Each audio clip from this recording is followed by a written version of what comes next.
Looks like cinema's back on the menu, boys. Mission Impossible Dead Reckoning Part 1 is the first half of the final installment in Ethan Hunt's story. Here, we find our highly skilled spy who loves going rogue. No, the other one.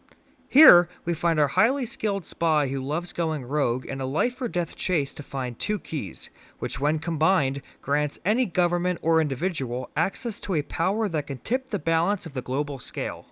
Hunt must now enlist the help of his most trusted allies as well as some new ones to find the two keys before it's too late. Along the way, he will have to contend with assassins, a face from his past, every government including his own, and the greatest threat he's ever faced. Now, as stated in my John Wick Chapter 4 review, linked down below in description, the Mission Impossible series is my favorite ongoing franchise today. It's a collection of films that showcase some of the best action ever put to screen while each telling its own story with a unique style. It all started with a true espionage thriller helmed by one of my favorite directors of all time, Brian De Palma, and has proceeded to evolve with each new installment. The franchise found new footing with director Christopher McQuarrie, who actually rewrote the script for Ghost Protocol. He has stuck around for all of the recent movies, and his previous entry, Mission Impossible Fallout, is my favorite action film of the past decade. Yeah. So needless to say, my hopes were extremely high for Dead Reckoning Part 1, and I must say, I was pretty darn satisfied. There were definitely some issues I had with the way the movie was constructed, but overall this was a thrilling and shockingly hilarious entry that left me pumped for the conclusion.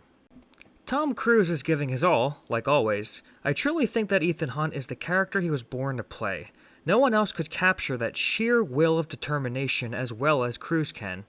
Now look, would I ever want to be alone in the room with the guy? Probably not, but you can't deny that the actor demonstrates such a deep love for the art of filmmaking.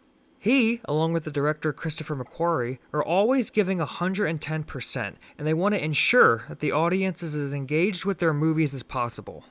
And as mentioned before, this latest entry is quite funny. While Ghost Protocol has funnier dialogue, Dead Reckoning utilizes physical comedy in a way that had my entire theater laughing throughout its runtime. This is simultaneously the most comedic Mission Impossible movie, while somehow also having the highest dramatic stakes. One comedic sequence in particular involves a car chase with two characters who are handcuffed together. Needless to say, it brought the house down. Do people still say that? And of course all the action is phenomenal. I feel like I'd be beating a dead horse by explaining how well orchestrated each of the sequences are. Every punch, every gunshot, every car crash has such a resonating impact, and there's such a poetic way the scenes are composed without feeling too staged. I guess I did end up explaining it after all. Sorry, horse. I also want to talk about the antagonist of Dead Reckoning Part 1. Or I guess, not talk about it. Because the threat Ethan Hunt and company have to face here is the most powerful enemy they've encountered yet.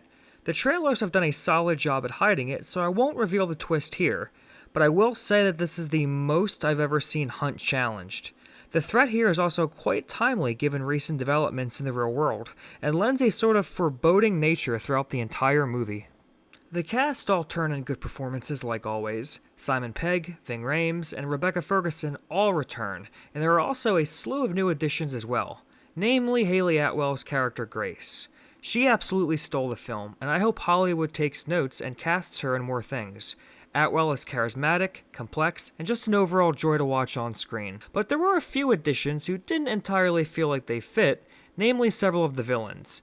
Pom Klementieff and Isai Morales are fine in their roles, but you already have a great central villain that, including a number of other threats, just felt a bit forced.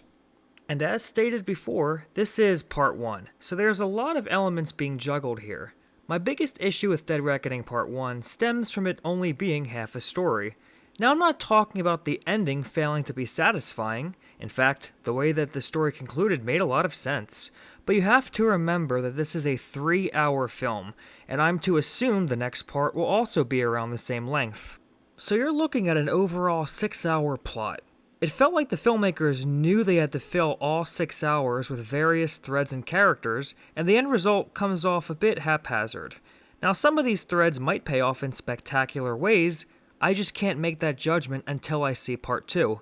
And with the inclusion of new characters comes with the sidelining of old ones.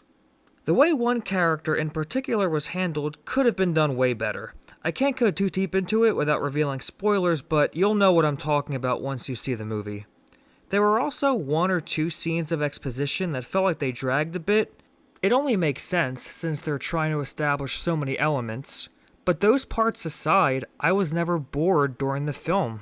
Its pacing is exceptional, and the fact that I can't think of any scene to remove is a testament to how good it was.